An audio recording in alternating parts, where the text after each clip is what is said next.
it's a mistake by BMW. I think this M3 should have had, well, you know.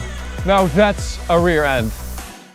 What's up, ladies and gentlemen, and welcome to this POV review by Autotop.nl. My name is Max, and today is a good day because we are taking the BMW M3 competition G80, and this car we have borrowed at BMW van Laarhoven in Eindhoven. So big thanks to them for getting us this car so quickly. Today I'm going to show you around it, show you the spec we've got it in. We've covered a lot of BMW M3 stuff already, so I'm going to keep it relatively compact, this review, walk around it, take it for a drive towards the Autobahn for an Autobahn blast. But before we begin, don't forget to subscribe and hit the notification bell if you want to receive updates when we upload a new video. And you can also check out our store ignitioncollection.com, where we have a number of products, namely our own watch brand with Swiss-made watches. This is one of them. We also sell the Draggy GPS performance box you see in the acceleration videos there. And if you would like to buy a watch, well, what the hell, let's throw a discount code in there because I'm so happy with the new M3. If you use the code M3G80, you will get a 10% discount on any of our watches. So go check it out in the top right corner if you like. So let's take a look at this car. Brooklyn Grey is this car, this color, Brooklyn Grau in German, Brooklyn Grey. It's very close to Nardo Grey, I would say, but it does suit this car very well. We of course have the massive new kidneys. I mean, I don't know, I really like them. Ever since I saw them in real life, I absolutely love them. I think the car looks so aggressive, it looks so different from, for example, an M340i, and I really like that. And I think you will change your mind as well. If you see this car on the road, I think a lot of you will change your mind because it's just a car that works in real life, but it doesn't really work on photos. This car also has the carbon fiber exterior package. You can see that because it's got these air intakes or air inlets in the front bumper in carbon fiber. The grille is black, of course, so are these lower parts. And we also have the competition wheels, of course. These are 19-inch at the front, 20-inch at the back, 275 section tires at the front, which is really wide, and 285 at the rear.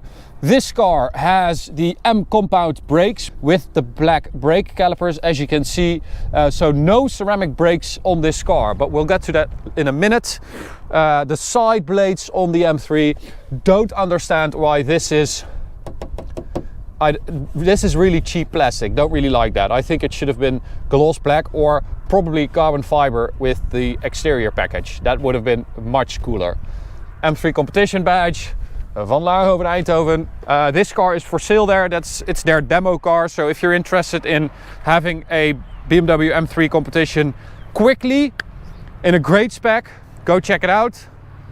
Carbon fiber mirror caps, carbon fiber roof. The mirror caps are part of the exterior package. The roof is standard, as you probably know. And the rear. Hallelujah. Now that's a rear end, right? I absolutely love it. I think this is one of the best parts of the car. They have done this so well, the wide body at the rear. And you can see that with the M3, especially because you have those rear doors, that this is so much wider. That's really cool. We've got a black side skirt as well there. And the carbon fiber diffuser for the exterior package. And the rest is black. Carbon fiber spoiler. And if you sit behind it, you can actually see that these two tips line up with the fins on the roof. These ones. That's actually pretty cool. So I guess it serves a purpose, which is great. Alrighty, let's take a look at the engine. The beating heart, the S58 twin turbocharged inline 6 straight 6, which is a freaking powerhouse. It is so powerful, and it just works really well in this car. Unfortunately, we don't have the beautiful carbon fiber strut anymore we had in the F80, the previous car. But It is much stiffer at the front, and the bracing in here has a big part in that, as well as the floor underneath. It's all connected at the front end to give the front end a really stiff character, or make it really stiff to give the front end a very nice front end. But this engine is actually, it's based on the B58, of course, you find in an M340i. But it's actually quite different because, a couple of examples, it's got bigger, different turbochargers, 2 bigger monoscroll turbochargers. It's also got the crank of a BMW M4 GT3 car, and it's got a 3D printed cylinder head to be able to cope with the injection of 350 bar. So that's how, one of the reasons why this car has 60 horsepower more than the S55, the previous M3 engine. This has 510 horsepower and 650 Newton meters of torque, which is absolutely mental. It is so powerful, this engine, and it really does feel quite different from a B58. So on the inside, this is actually quite funny, because I don't know who spec'd this car, but apparently they didn't want the carbon ceramic brakes, because, as I said, we've got these new M compound brakes, but we have a track pack here in the Netherlands. I don't know if that's for every country, but we have it, which includes the carbon fiber interior, the carbon fiber bucket seats, the M Drivers package, M Drive Professional, a couple of other things, I think, but that's the most important, and the carbon ceramic brakes. But this car has everything the track pack has, except for the ceramic brakes. So I don't know, maybe it's intentional that they just didn't want the ceramics on here, but I thought that was quite funny. I sat down too early because look at that. That is absolutely gorgeous. Man, those 2 seats here, it is beautiful. If you have a very annoying passenger, they can really poke you in the kidneys or in the neck here. But man, they look awesome. I would definitely recommend going for these seats, because the seating position is also freaking perfect. You can sit so low. They're actually lower than the regular sports seats. So if you get these seats, you can sit lower, and my God, the driving position in this car is just ridiculously spot on. It's probably the best I've experienced in a road car. It's absolutely crazy. And you can see them, they are super hardcore. And they have holes for a 4-point harness as well. But they are not uncomfortable, so they're not hard. They're just really well sculpted, and you sit just perfectly. And you also have this little holder here for, well, you know, whatever that is. Yeah, they are gorgeous and awesome. I also love this color, this orange leather, orange interior. We also have that on our M3, so this is pretty much the interior we also have. So I'm really stoked to see that in the flesh. Let's go for a drive. I'll start it up so you guys can hear it. Now the sound, it has gotten a little bit less extreme compared to the F80s of yore. So especially the first ones with an M Performance exhaust were absolutely ridiculous. This is a lot less impressive, especially revving it. But when you drive it, it actually sounds pretty decent. But still, there is some room for improvement. So if you would get an aftermarket exhaust, I would understand. And the main reason for that is that they have developed this engine with this exhaust with an OPF. So they could incorporate that in the development of the car. And the last couple of years of the previous M3, they just had to throw an OPF on there, and it just didn't really work. All right, so M1 is my setting for driving towards the Autobahn, which is traction control all the way off, gearbox in the most ferocious setting, Sport Plus for the engine, Sport for the suspension, Comfort for the steering, and Sport for the brakes, which is also new, the fact that you can configure your brakes.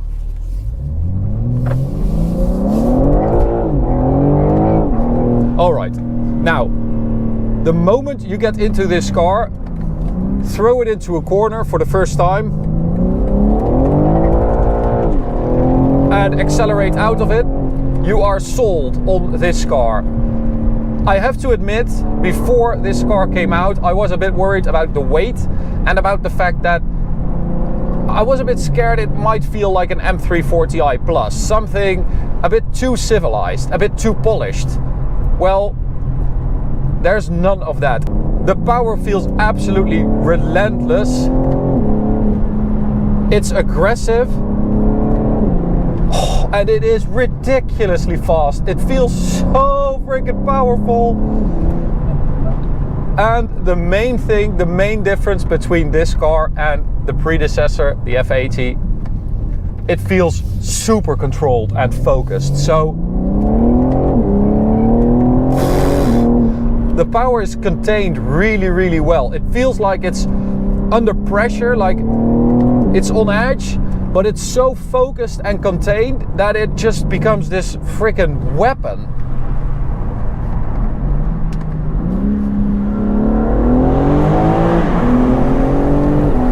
It grips like crazy. We've got Pirelli P0s today, which you guys know I'm not the biggest fan of. But I think this car just works. It has so much grip. The M differential works so well. It just has... It has this focus and this containment and control. The F80 just didn't. I mean, that's not a whole lot of oversteer for that kind of power input, and it is so freaking impressive. I am absolutely blown away by the chassis on this car and just the power delivery. It just feels so aggressive while being so controlled, and it's just a feeling you hardly ever get. It reminds me of a Porsche 911 Turbo S, the new one. It has that same like controlled craziness. It's insane. So we're going to select M2 and we're going for automatic for the gearbox. Now let's talk about, we're going to hit M mode for the sport display. Let's talk about this automatic gearbox, okay? I'm going to floor it and let it shift for itself. You can hear the shifts, 150 milliseconds. Oh, okay, so apparently this is cool as well. 150 milliseconds for the ZF8 speed. I've talked about the gearbox a lot in my track review, but there is a slight delay in the shift, which the MDCT double clutch didn't have. That was a weird dip, all right. It doesn't feel as aggressive as the MDCT, and I think it's a mistake by BMW. I think this M3 should have had the MDCT. Is this more suitable? We're getting a tire warning, don't worry, it's all good. But I think, yes, this automatic gearbox is more suited for daily driving. I think 95% of the customers are not going to care. But those times you do want that MDCT, you are going to miss it. You're going to wonder why they changed it. It is a very effective drivetrain though. I mean, don't get me wrong, it's a really good drivetrain as well. But is it as exciting? Oh, those brakes. These M compound brakes are insane. They are really, really good. But is it as exciting as an MDCT M3 F80? No. And I think that's a mistake. But, of course, the M3 is also available with a manual gearbox, a 6-speed, well, in most countries,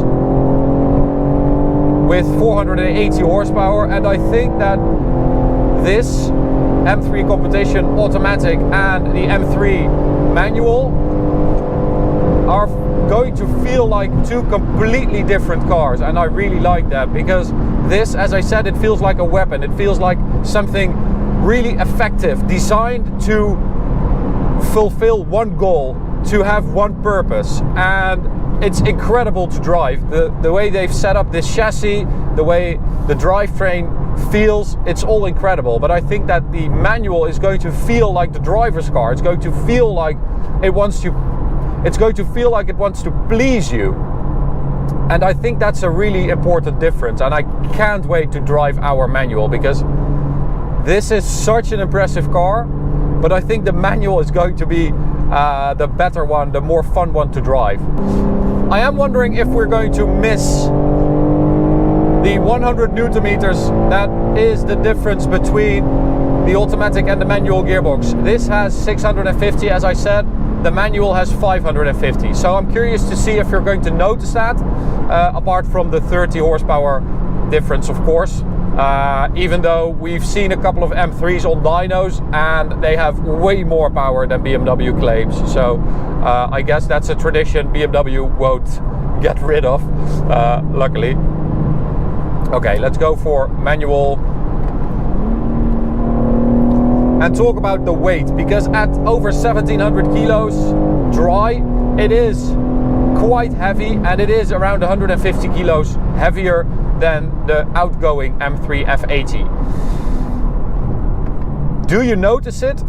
Not really. As I said, it was one of the things I was worried about, but you don't really notice it because the engine, the drivetrain is so effective, it's so powerful, and the way they've set up the chassis is just incredible. And I don't know how they are able to do this at BMW every time, but the steering is electronic, the power steering, but you have a connection to the car. But you have a connection to the car that is unrivaled. I mean, you feel like your hands control the front axle and your foot controls the rear axle. You feel everything that's going on the rear axle through your seat, through your butt. It is so impressive. And I think, you know, if you compare it to some of the competition, Alfa Romeo Giulia Q, it's getting a bit old. Audi RS4, not really comparable because it feels like just a completely different car. It's nowhere near as aggressive and as focused as an M3. And the new Mercedes-AMG C63 is probably going to have a 4-cylinder hybrid drivetrain. So I think within a few months or years, BMW is going to have the kingdom to itself, because this is really hard to match. It is a ridiculously good car, and it has exceeded my expectations, which were quite high. Such a powerful car. And if you look at the performance, that's just confirmed, because of course we've measured 100 to 200 kilometers an hour with our Dragy GPS performance box. You can buy that directly underneath the video. We measured it at 8.01 seconds, which is seriously impressive. That's faster than an Audi RS6, for instance. But if you look at the competition, an Audi RS4, 9.95. That's almost 2 seconds quicker. This car, almost 2 seconds. That's a completely different league. An Alfa Giulia Q, 8.5. Mercedes AMG C63, 8.7. So this car really delivers. And I mean, it exceeded my expectations. And they were quite high to begin with. So yeah, I know the front end is quite tough at first. The price has increased, the weight has increased, but the car as a whole is so much better than the previous one. And I think you're not going to care about any of the drawbacks when you drive this car, because it just sells itself. It's insane. And with that, I'm going to end it. I hope you enjoyed it. You can subscribe by clicking the big button right in the middle. You can also check out this video of me driving this car on track. And you can also check out this playlist of POV reviews. Thanks for watching. See you at the next one. Bye.